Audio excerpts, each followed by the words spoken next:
Once upon a time in the quiet town of Willowbrook lived an adventurous little boy named Leo who was always searching for his next thrill.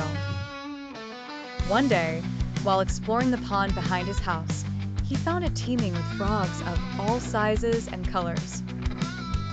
Their little ribbits filled the air as they jumped from lily pad to lily pad.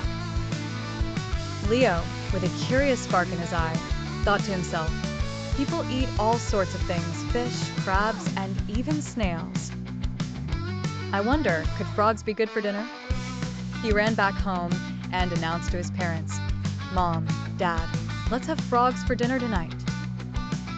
His parents, used to Leo's wild ideas, chuckled and played along. "Sure, Leo, go catch enough frogs and we'll have a feast." Leo spent hours with a little net, carefully catching frogs and placing them in a big bucket. But as the day wore on, he started to notice something funny.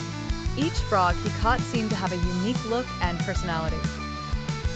There was Henry, the biggest and friendliest, Lucy, the smallest and quickest, and even Old Bird, a grumpy frog with a distinctive croak. As he watched them, Leo started to feel an odd sense of attachment. Each frog seemed like a tiny friend, each ribbit echoing in a funny way that made him smile. By sunset, Leo had an entire frog family in his bucket, and he felt like their guardian.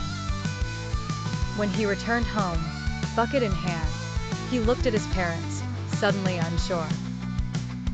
"Mom, Dad, I don't think we can have frogs for dinner tonight," he said softly. "They all feel like friends now." His mom knelt down, smiling. "That's a wonderful choice, Leo.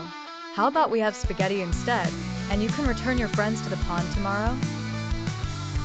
The next day, Leo happily released every frog back into the pond, naming each as he went.